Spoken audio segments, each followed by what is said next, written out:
Hey everyone, this is Rahul with the Alternative Investors Hangout, and we have a returning guest. He is Fabian Calvo, and thanks for coming on again, Fabian. I appreciate it, Rahul. Thanks for having me. All right, a few weeks back, we witnessed the unfortunate events in Sandy Hook, Connecticut, and there was all this talk about in the mainstream media saying that, hey, it's the guns' fault, it's the NRA's fault, it's the right-wing's fault, it's the libertarians and conservatives that are at fault. But you mentioned, and a lot of alternative guys mentioned, that it was actually Big Pharma that should also play a role in this unfortunate massacre that happened. And then if you want to look at Javon Belcher of the Kansas City Chiefs, he was addicted to painkillers. So I think the blame has to at least go to Big Pharma a little bit. Wouldn't you agree?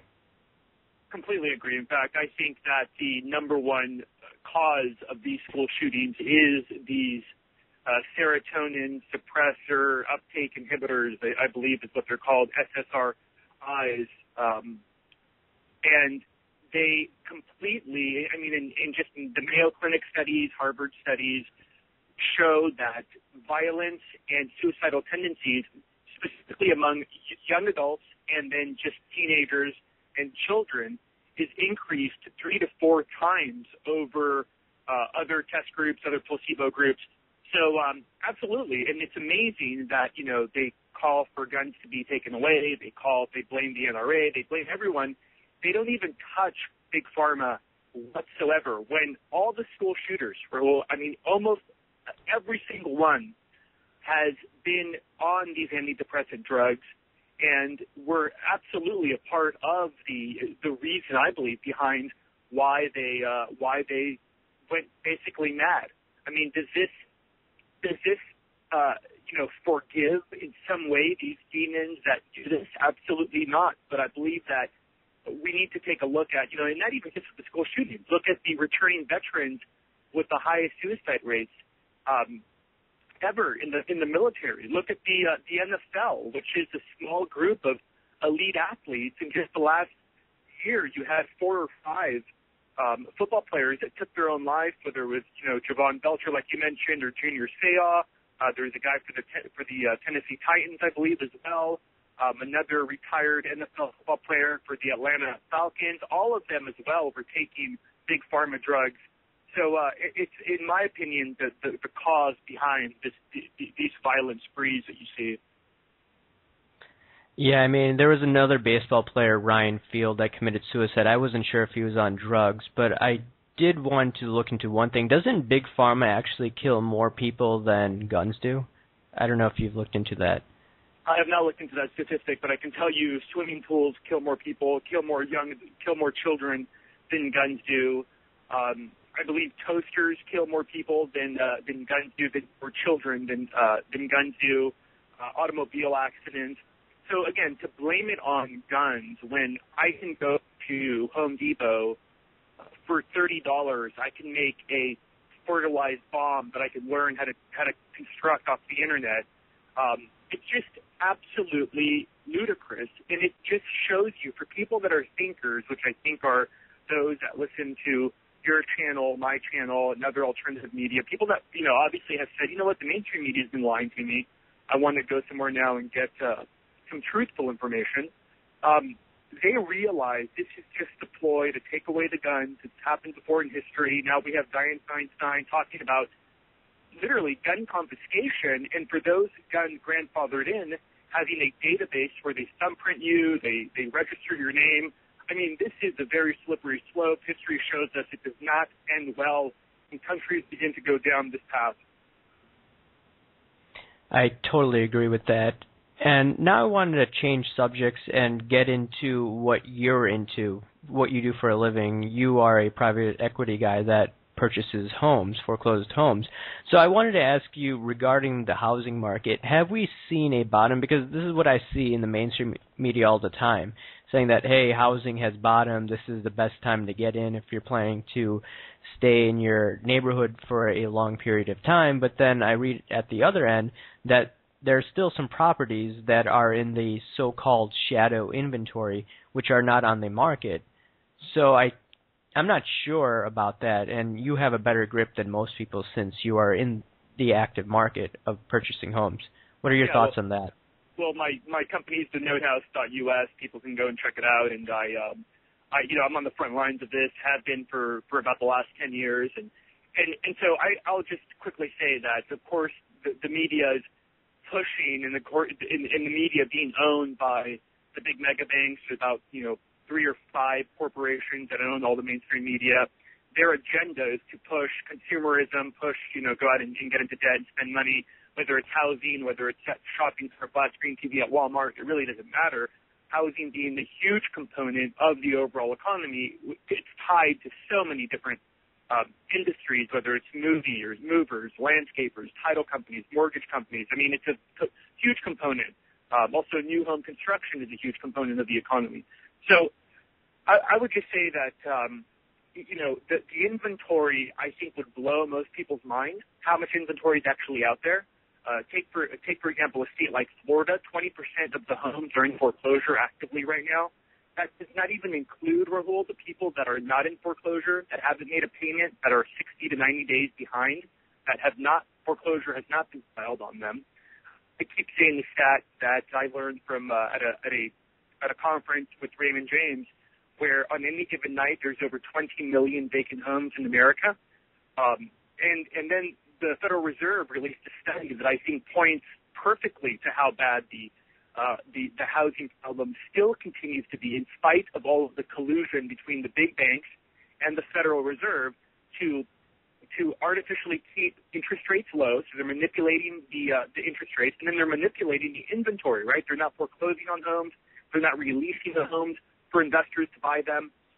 So that, of course, keeps the inventory super low, and then prices begin to trickle up, and that's why you see the Case-Shiller Index go up a little bit. But my point back to the Federal Reserve study was that they did a study of all the homes in America that have mortgages on them. What's the percentage that's actually equity versus the percentage that's actually debt? And it was a startling 97% of all mortgaged homes, 97%, or out of all the mortgaged homes, 97% of them, it's debt. There's only a 3% equity for all the mortgaged homes. Now, if you believe that low equity or no equity is a sign of people, likely to default, which I believe that's the case, then we face, I think, an epidemic in foreclosures for years to come. And it'll probably be masqueraded like, in the next couple of years, they'll say, foreclosures are down, but yet, they're not including the shadow inventories. They're not including the people that are technically not in foreclosure, but the bank's calling them 15 times a day, trying to find out what their intentions are, whether they're going to stay in their home or not, because they're not making the payment. And then I guess the last point I'd make too, Rahul, is that all those people that are not making payments, which are millions of people, they're in many ways the ones who are keeping the consumer economy going and the retail sector going, because what they used to have to allocate towards a mortgage payment is now going towards buying cheap Chinese products that they buy at Walmart because they don't have to make a mortgage payment. So it's like this shadow stimulus in addition to the shadow inventory. So is that why the Federal Reserve is buying or will buy $40 billion worth of mortgage-backed securities? Actually, they started, I think, a few months back, and they're going to continue it next year. So that's why, in your opinion, they're buying $40 billion of mortgage-backed securities, correct? Yeah, I mean, they're going to do everything they can to try to get to try to reinflate the housing bubble.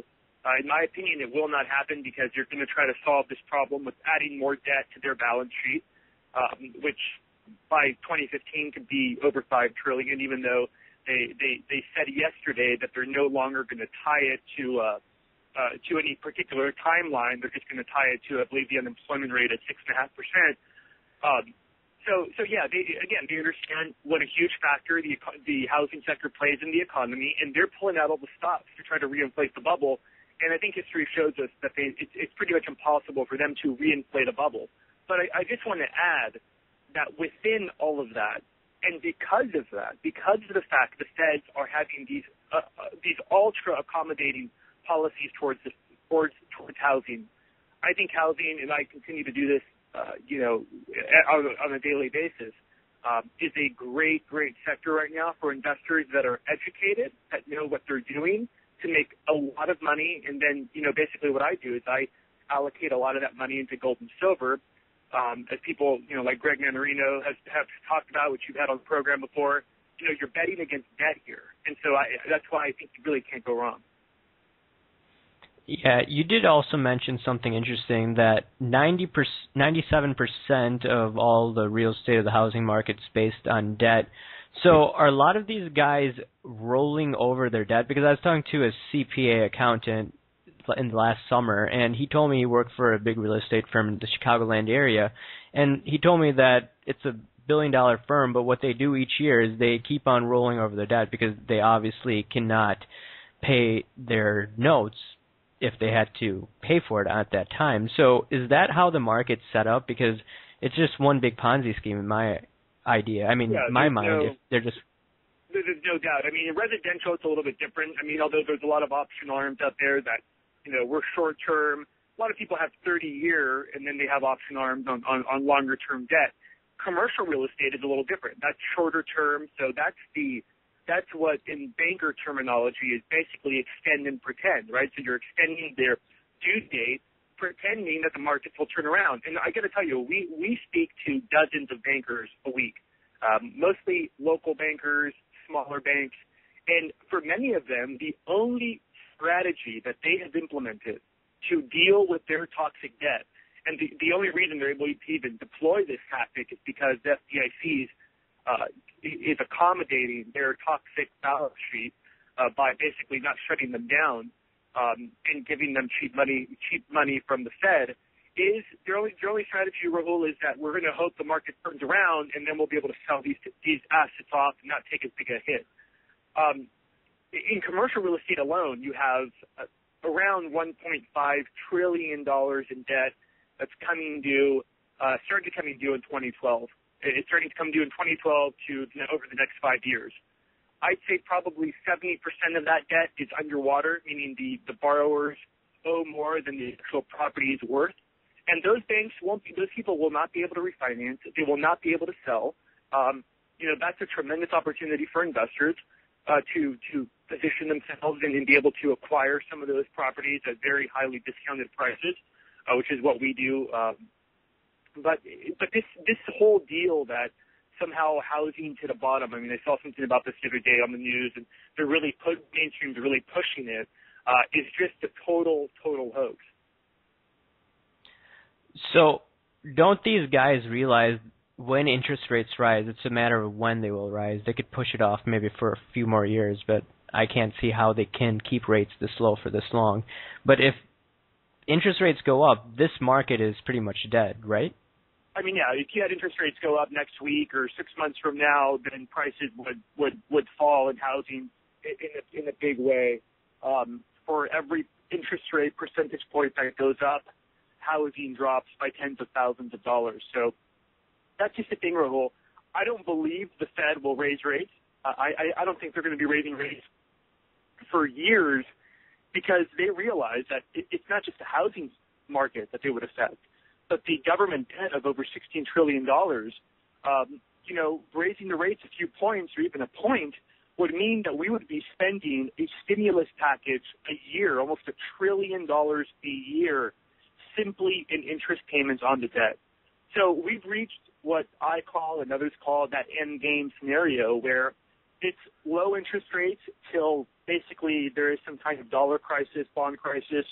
I don't believe they're going to raise rates. They cannot raise rates. I think it's pretty clear, or they'll completely just destroy the economy. Now, in raising rates and destroying the economy short term, if they did it now, would be much better than if they did it 5 years from now, because the pain wouldn't be as bad. I just don't think there's no political fortitude. There's no real politicians working on behalf of the American people, being truthful with the American people and telling them, look, here's what we have to do to get out of this.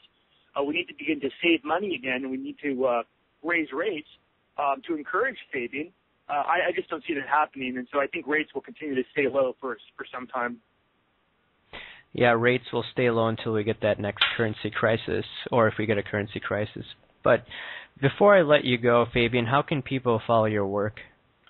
They can go to FabianForLiberty.com. We update it regularly with videos that we post. Also, they can go to thenotehouse.us if they're interested in learning more about how to take advantage of this particular market that we've just talked about. They can sign up for our newsletter, get a bunch of free videos in one of our white papers that we wrote back in last year or in 2012, but we still believe it's very relevant for 2013. That's thenotehouse.us. All right. Thanks for coming on again, Fabian. Thanks, Rahul. I appreciate it, buddy.